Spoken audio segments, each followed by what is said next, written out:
All right, so diving right in here, we're tackling over a century and a half, a really remarkable story. Wow. Siemens Healthineers. Yeah. This company has its fingerprints all over medical technology. You know, you brought just a treasure trove of sources. We've got company archives. We've got independent analyses. Yeah, a lot to unpack. And our goal is to distill this down for our listener, the listener who is curious, who wants to understand how we got to where we are. Mm-hmm. How did medical technology evolve? What's Siemens Healthineers' part in all of this? It's a journey of constant innovation. I mean, to be at the forefront for that long. It really is. It's amazing. And to understand it, we almost have to rewind the clock, even before the company was officially born, back to the 1840s. Okay. Werner von Siemens, he's already tinkered with electricity. He sees the potential in medicine. And there's this fantastic anecdote, right? 1844. Yeah. He uses a homemade electrical device Oh, wow. to ease his brother's toothache. So he's starting with a very personal problem, right? A very personal problem, a little ingenuity, and, you know, a spark of what's to come. Exactly. And that spirit, that problem solving, it translates into something bigger pretty quickly. It does. Fast forward just a few years, 1847, October. Okay. Siemens and Halske is officially founded in Berlin. Mm-hmm. Now, their initial focus, you know, the hot technology of the day, Right. telegraphy, Yeah.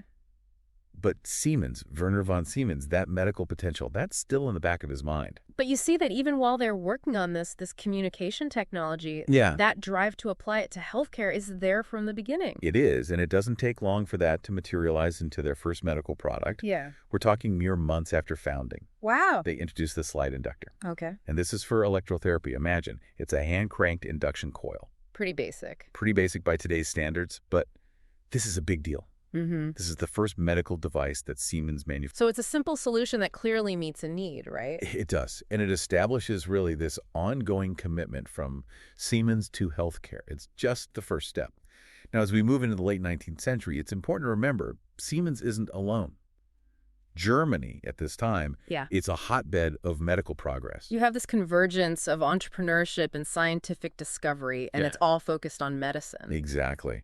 And we start to see other players emerge. We've got Erwin Moritz Reiniger, starts an electro-medical workshop in 1877. Okay. He teams up with a physicist, Max Gebbert, and a glassblower, Karl Schall, 1886. Okay. Reiniger, Gebbert, and Schall, RGS. Okay. They become a powerhouse in medical instruments. Yeah.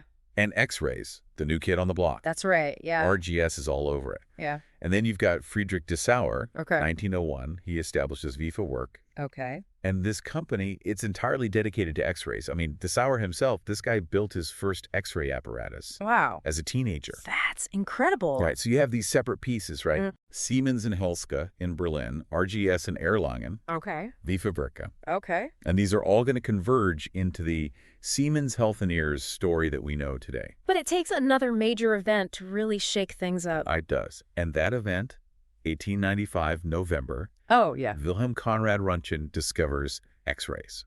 It's revolutionary. It is. I mean, this invisible light that can peer through the body, see the bone. It changed everything. And engineers, right, Yeah. inventors, they immediately grasped the potential of this. Right. It wasn't just a scientific curiosity. They knew this could revolutionize medicine. And Siemens engineers, they were among the first to jump on this.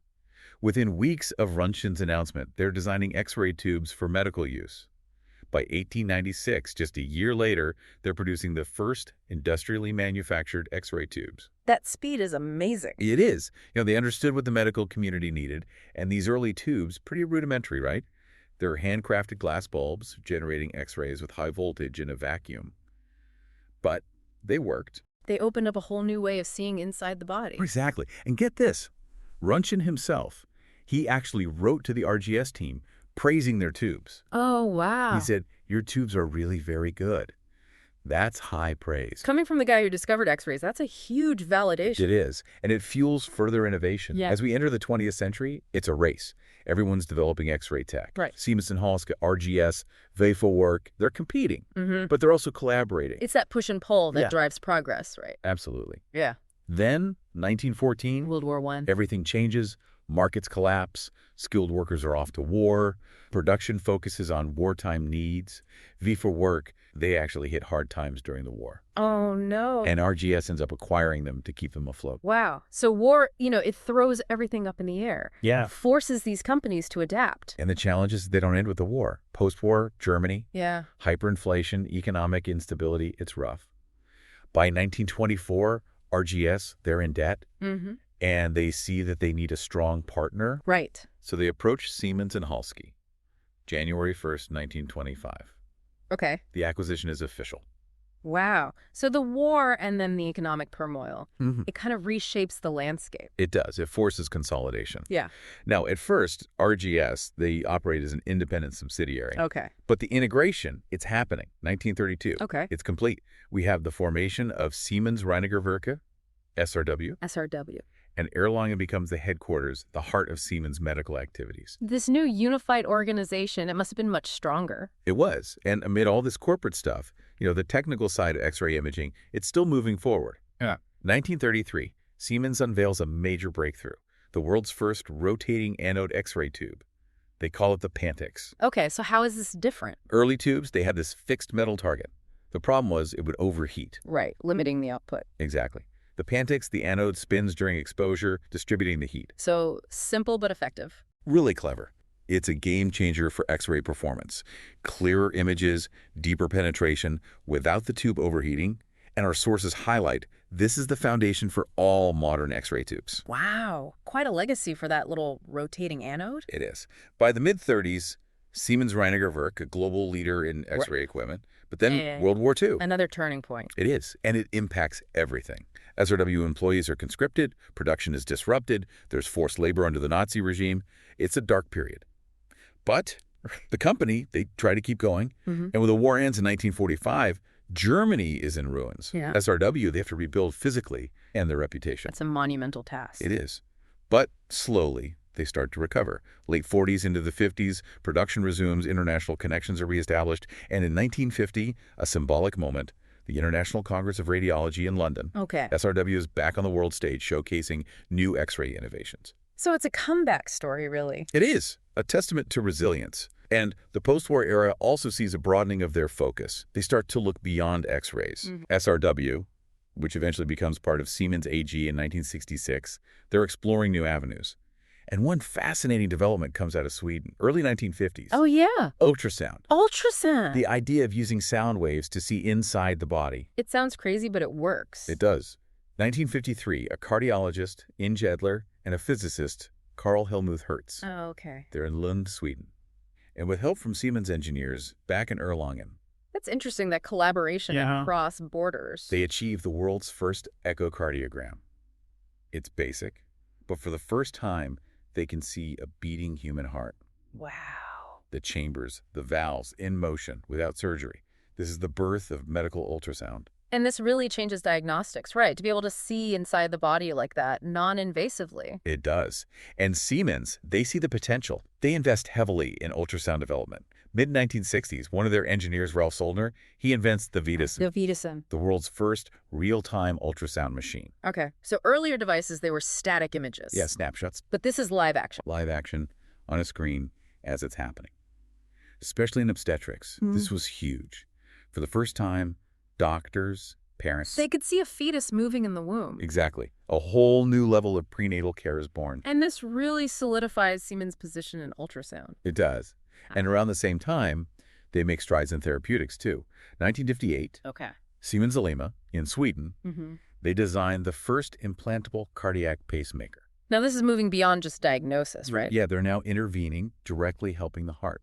And that same year, October 8th, in Stockholm, surgeon Egg-Senning implants this pacemaker into a patient with serious rhythm problems. It's a small device, stimulating the heartbeat. Now, this first one, it only lasts a few hours, but it's a start. It's proof of concept. It is, and they rapidly improve upon it. This lays the foundation for all the pacemakers, the defibrillators that we have today. Life-saving technology. Absolutely. So by the 1960s, Siemens Medical Technology Division, they're a multidisciplinary force. They're embracing electronics, computing. The stage is set for the next revolution in diagnostics. A revolution that's going to take us from those flat 2D images Yeah, to detailed cross-sections, 3D views inside the body. it is. And the 1970s. The golden age of diagnostic imaging. It really is. Yeah. And Siemens is right there at the forefront. One of the most profound advancements, computed tomography. CT. CT. Can you give our listener a quick breakdown of how CT works? Sure. It basically uses X-rays, but it takes a series of them from different angles, and then powerful computers reconstruct those images to create these slices, cross-sections. So you're not just seeing a flat picture anymore. Exactly. You can see inside the body, layer by layer, much clearer than traditional X-rays. Yeah, it's like being able to slice through bread and see every detail inside. Now, the first CT scanner was built by a British engineer, Godfrey Hounsfield. But Siemens didn't waste any time. They developed their own CT technology. 1974, Siemens scientists, they present the first tomographic X-ray image of a human head. Wow. You can imagine the reaction from radiologists. It was revolutionary to actually see a slice through the skull, the brain. Like a window into the head? Exactly. And the very next year, 1975, Siemens releases its first commercial CT scanner, the Sirdham. Okay, so research to market really quickly. They knew they had something special. Yeah. Now, this early Sirdham, it was a head scanner, and it took several minutes to produce a single slice. Oh, wow. But still, it was monumental. Doctors could now non-invasively look inside the head, see tumors, bleeds, with incredible detail. And it just kept getting better. It did. They introduced whole-body CT scanners under the Sirdham brand. Okay. Throughout the 80s, they're refining it, making it faster, better image quality. By the end of that decade, CT is a routine tool in hospitals worldwide. And while CT is revolutionizing things with X-rays, Siemens is also pioneering another game-changing technology, Right, one that doesn't use radiation at all. magnetic resonance imaging. MRI. Can you give us the basics on how this works? So MRI, instead of X-rays, it uses powerful magnets and radio waves Okay. to create images. And what makes it special is its ability to show soft tissues in incredible detail. Yeah, the brain, muscles, organs. Things that are hard to see clearly with CT or traditional X-rays. And that soft tissue contrast, that's what made MRI so groundbreaking. Late 1970s, Siemens is working on prototypes. There's actually this great story about them building a wooden shed on campus to house an experimental MRI machine. Oh, really? Yeah, they needed to shield it from electromagnetic interference. That's funny. A low-tech solution for a high-tech problem. It is. But it shows their dedication, right? Their Yeah. ingenuity. And after many trials, they get there. February 1980, What happened? the first MRI image of a human. Wow. It was their lab director's head, Dr. Alexander Kansen. That must have been an incredible moment. It was. And by 1983, they have a commercial product, the magnetome. The magnet. They install it in St. Louis, USA. It was a modest field strength, but it was enough to show what MRI could do. Yeah.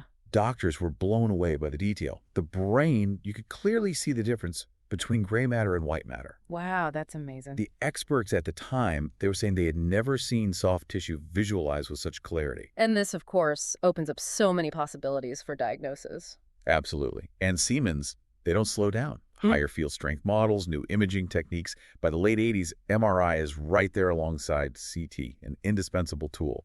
Now, while all this is going on with CT and MRI, Siemens Medical Systems, as it was still known in the 80s, they're making progress in other areas too. It's important to remember this isn't just a one-track race, right? No. They're innovating on multiple fronts. They're advancing angiography, fluoroscopy for interventional radiology. They're investing in nuclear medicine. They opened a dedicated R&D facility in Illinois in 1980, and they're also embracing the digital revolution that's sweeping healthcare. So they're thinking ahead. Yeah. They developed the single imaging software platform and early PAS-CS, picture archiving, and communication systems. Oh, right. This is the shift from film to digital. Exactly. By the end of the 80s, radiology is going digital, and Siemens is a big part of that. So they're an imaging powerhouse by this point. Absolutely. But as we enter the 90s, they realize something. What's that? To truly serve healthcare providers, to serve patients, they need to offer more than just imaging. Right. They need to broaden their scope. They do. And that leads to a period of global expansion and diversification. 1992, a big step. Okay. They open their first manufacturing site in China. China. They see the potential of the Asian market. It's about being in the region, for the region. And this shows a real commitment to becoming a global player. It does. And they keep expanding. Early 2000s, advanced production facilities in Shenzhen for MRI magnets and Wuxi for X-ray tubes, similar expansions in India and the U.S. And they make a big move beyond imaging. Okay, this is interesting. They decide to get into laboratory diagnostics. Wow, so they're looking at the whole diagnostic process now. They are. In the mid-2000s, they go on an acquisition spree. 2006, they acquired Diagnostic Products Corporation, DPC, DPC? specialists in immunodiagnostic tests. They acquired the diagnostics division of Bayer, chemistry analyzers, lab tests. 2007, they buy Dade Behring. So they're building a whole new division. They are, almost overnight. They become the first major healthcare company to offer both diagnostic imaging and in vitro lab diagnostics. Under one roof. It's a one-stop shop. And the goal is to facilitate personalized medicine. Right, tailoring treatments based on individual patients. Exactly. Your lab results, your imaging findings, it all comes together. They also dabble in healthcare IT, acquire shared medical systems in 2000, become a player in electronic health records, hospital management software, but they later sell that business to Cerner in 2014. So refocus. Yeah, focusing on their core strengths, medical devices, and diagnostics. But they're still developing digital solutions for those areas. As Peter Shen, their head of digital engineering in North America, said in 2024, their entire portfolio is being enhanced by digital tech and AI. AI, artificial intelligence, that's the future. It is. And as we move into the 2000s, Siemens Healthineers achieved some real breakthroughs in hybrid imaging. This is where it gets really interesting. It does. Different imaging technologies combined. Right, to give doctors a more complete picture. Exactly. And the most celebrated example of this, the PT-CT scanner. 2000. Siemens unveils the Biograph, PT-CT. The first system to combine positron emission tomography and CT. PT and CT. In one unit. Now, PTT, it shows you metabolic activity, how tissues and organs are functioning. Right, at the cellular level. CT gives you the anatomical detail, so you put them together. You see exactly where things are going wrong. Exactly. This is a game changer, especially in oncology, for staging cancer, monitoring its progress. Huge impact on treatment. In Time magazine, they name it Innovation of the Year for 2000. Wow. It was that big a deal, and they don't stop there. 2010, they launch the Biograph MMR. MMR. The world's first integrated PMRI. PET and MRI, that's combining two very different technologies. It was a huge technical challenge, but the potential benefits are enormous. They also introduced dual-source CT with the Summitum definition in 2005, 2 X-ray tubes for faster, higher-resolution imaging. This allows for things like cardiac CT angiography. So they're really pushing the boundaries of what's possible. Absolutely. And they're not just focusing on diagnostics, they're making strides in therapy too. Minimally invasive interventions, advanced angiography systems, the ARTIS, robotic C-arm gantries like the ARTIS Seago. They do make a strategic decision in 2011, though. They exit the radiation therapy linear accelerator business. Interesting. So pulling back from one area. Yeah, focusing their resources elsewhere. But they're not done with therapy. They see the rise of robotics and surgery. So in 2019, they acquire Corindus Vascular Robotics. So they're getting into robotic-assisted procedures. They are. And then comes a big shift. 2016. Okay. The healthcare division, it gets a new name. A rebranding. Siemens Healthineers. Healthineers, that's a catchy name. It is. It was meant to capture their spirit of innovation, their dedication to healthcare. A bit like Disney's Imagineers. Oh, I see. There was some humor about it at first, but it's grown on people. It's created a strong identity. And this rebranding, it also coincides with a partial spinoff in 2018. Siemens Healthineers AG becomes a publicly listed company. So more independence. Yeah, more flexibility. And they articulate their mission very clearly. Okay. We pioneer breakthroughs in healthcare. For everyone. Everywhere. A bold statement. It is. It's about innovation, and it's about access. And then, in 2020, they make a massive move. They announce an agreement to acquire Varian Medical Systems, the world leader in radiotherapy equipment, Oh, wow. for $16.4 billion. That's huge. It's a big deal. The acquisition closes in 2021, and this marks Siemens' full return to oncology therapy. They're now a comprehensive cancer care provider. So they've come full circle back to radiotherapy. They have, but on a much larger scale. As their CEO, Bernd Montag, said, this positions them to take a leap in cancer care and a leap in our impact on healthcare overall. They have the diagnostics, now they have the treatment. It's a truly integrated approach. It is. Varian continues to operate under its own brand within Siemens Healthineers, but the combined entity, it's a force to be reckoned with. And amidst all of this, they're still innovating in their core businesses. 2021, they get FDA clearance for the Neotom Alpha. Okay. This is their next-gen photon-counting CT scanner. Sharper images, lower doses. It's a big leap forward, like going from film cameras to digital sensors. And they're investing heavily in AI across all their product lines. The AI RAD Companion, a whole suite of AI-powered applications to assist clinicians. They've even co-founded initiatives for AI transparency and ethics. So they're aware of the potential impact of this technology. Yeah, and they're taking steps to ensure it's used responsibly. Huh. And then, of course, there was the COVID-19 pandemic. They had to navigate that, develop diagnostic assays, provide remote support. They also faced scrutiny in 2022 for their continued supply of medical equipment in Russia. It was a complex situation. It was. And they responded by emphasizing their commitment to providing essential health care. Strategically, they've continued to make acquisitions, like the diagnostic arm of advanced accelerator applications in 2024. They specialize in radiopharmaceuticals, so this strengthens their integrated approach in molecular imaging and therapy. It's all about connecting the pieces. It is. So as we look to the future, Siemens Healthineers is organized into 4 main segments: imaging, laboratory diagnostics, variant for oncology, and advanced therapies. In imaging, they're refining photon-counting CT, high-field MRI, but they're also working on more accessible MRI prototypes, trying to make this technology available to more people.